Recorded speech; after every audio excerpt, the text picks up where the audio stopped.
बिहार सरकार में मंत्रियों के विभागीय बंटवारे भी हो गए हैं और कई मंत्रियों को सेम डिपार्टमेंट जो है वो दिए गए हैं। यानी कि श्रवण कुमार की बात की जाए तो काफी लंबे समय से जो है ग्रामीण विकास विभाग को संभाल रहे हैं। एक बार पुनः जिम्मेवारी ग्रामीण विकास विभाग की दी गई है और देखिए कई बार जो है हमें लगता है 9वीं बार सर आप जीत करके 8वीं बार विधानसभा क्षेत्र एक ही विधानसभा क्षेत्र से लगातार प्रतिनिधित्व कर रहे हैं और जदयू यानी कि नीतीश कुमार के नेतृत्व में या पूरी एनडीए खेमा ने इन पर भरोसा और विश्वास जता करके फिर से वही विभाग दिया है। सर लगातार बातें हो रही हैं, आपके कार्य तो रहे हैं विभागीय कार्य, लेकिन ऑल ओवर अगर बात की जाए विभागीय बंटवारे की, हम चाहेंगे कि चलते रहें तो जो विभागीय कार्य हैं वो किस रूप में देख रहे हैं? लगातार कहा जा रहा है कि हमने जो संकल्प लिया है तो संकल्प से सिद्धि तक हम पहुंचेंगे। सबसे पहले तो अपने नालंदा विधानसभा की जनता को कोटि कोटि नमन करता हूं, उनके प्रति आभार प्रकट करता हूं कि उन्होंने 8वीं बार मुझे विधानसभा में प्रतिनिधित्व करने के लिए भेजा है। और दूसरा, जो बिहार के लोकप्रिय मुख्यमंत्री जी हैं, जो 10वीं बार उन्होंने शपथ लिया है बिहार के मुख्यमंत्री के रूप में, उनका जो आशीर्वाद है हमारे ऊपर और ग्रामीण विकास विभाग का दायित्व मेरे ऊपर उन्होंने जो दिया है, उस दायित्व का निर्वहन पहले भी ठीक ढंग से किया है, आगे भी पूरी जवाबदेही के साथ ग्रामीण विकास का काम को हम करेंगे। और जो उन्होंने भरोसा हमारे ऊपर किया है, कभी भरोसे को टूटने नहीं देंगे, कभी झुकने नहीं देंगे और राज्य की जनता का जितना भी खिदमत करने का मुझे साहस है, पूरी साहस और पूरी क्षमता का इस्तेमाल करेंगे।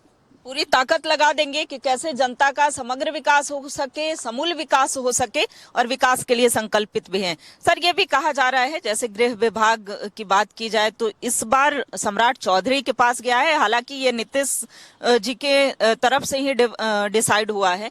तो ये गृह विभाग को लेकर के यह कहा जा रहा है कि एक्शन जो है वो बुलडोजर बाबा की तरह होगा, योगी मॉडल अपनाया जाएगा, भ्रष्टाचारियों को बख्शा नहीं जाएगा, अपराधी बाहर जाएंगे, इस तरह की बातें कही जा रही हैं।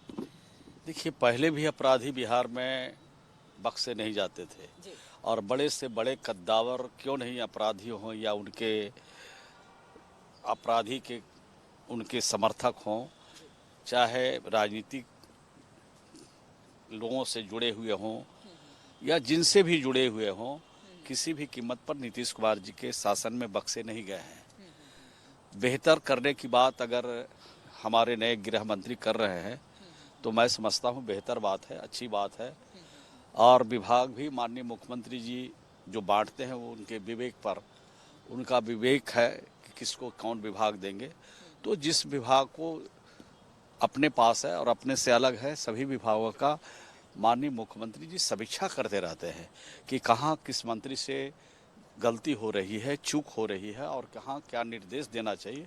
वो समय समय पर विभागीय समीक्षा करके देते रहते हैं ताकि बिहार की तरक्की में, बिहार को आगे बढ़ाने में और अपराध के क्षेत्र में जो भी घटनाएं हो रहे हैं होंगे उसको कैसे नियंत्रण किया जा सकता है, उसकी पूरी कोशिश मुख्यमंत्री जी करते हैं। अच्छा, सम्राट पर कितना भरोसा है? चूंकि सम्राट एज अ डिप्टी सीएम भी हैं लेकिन गृह विभाग संभाल रहे हैं, तो कितना लगता है, चूंकि नीतीश जी भी भ्रष्टाचार के अगेंस्ट में लगातार रहे हैं, करप्शन जीरो टॉलरेंस की नीति रही है, तो सम्राट पर कितना भरोसा? देखिए, जो भी मंत्रिमंडल है और जितने भी मंत्री बनाए गए हैं, चाहे वो डिप्टी सीएम हो, चाहे मिनिस्टर हो, चाहे जिस विभाग के मंत्री हो, सब पर मुख्यमंत्री जी का और एनडीए के बड़े नेताओं का भरोसा है और तब उनको मंत्री बनाया गया और तब उनको मंत्री बना करके उनसे आगे बिहार में कैसे काम हो इसके लिए जवाबदेही दिया है। तो जवाबदेही जब मिली है तो उसका निर्वहन निष्ठापूर्वक करेंगे बिहार के सभी हमारे मिनिस्टर, ऐसा विश्वास माननीय मुख्यमंत्री जी को है। अच्छा सर, ये तो विश्वास है और आगे कार्य भी करेंगे, लेकिन एक पलायन एक बड़ी समस्या बिहार राज्य की रही है।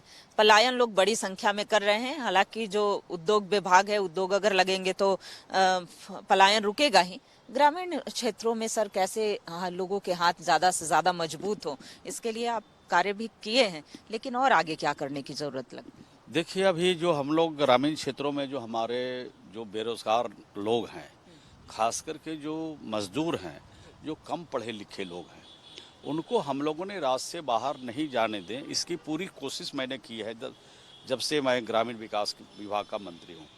लेकिन कोई अच्छी कमाई के लिए अगर बाहर जाना चाहते हैं तो उनको रोका नहीं जा सकता।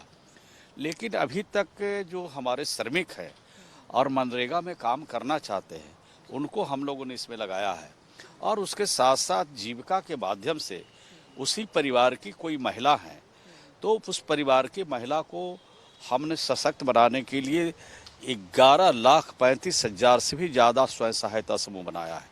1,44,00,000 से ज़्यादा परिवार को उसमें हम लोगों ने शामिल किया है, बल्कि और परिवार बढ़ ही गए हैं। करीब करीब 1,51,00,000 परिवार के खाते में 10-10 हज़ार रुपया उनको रोजगार के लिए दिया है। तो अब 2 टाइम की रोटी के लिए, बच्चों की पढ़ाई के लिए, बच्चों की दवाई के लिए उनको राज्य से बाहर नहीं जाना पड़े, इसकी पूरी कोशिश हम लोगों ने किया है। और भी जहां कमी दिखेगी वहां पर उनके लिए और काम हम लोग करेंगे ताकि उनको राज्य से बाहर नहीं जाना पड़े। सर का धन्यवाद। और देखिए कैसे लोगों के हाथ ज्यादा से ज्यादा मजबूत हो ताकि ग्रामीण क्षेत्रों, शहरी क्षेत्र हो, वहां से पलायन ना करना पड़े। खास करके जो जिम्मेवारी है ग्रामीण विकास विभाग की, तो वहां पर भी सरकार ने कई ऐसे उत्कृष्ट कार्य किए हैं और आने वाले दिनों में कवायद है और तेज होगी कि पूरा विकसित बिहार बनाने के संकल्प को पूरा किया जा सके। कैमरा पर्सन हेमंत के साथ रुचि शर्मा, न्यूज़ 11 भारत, पटना।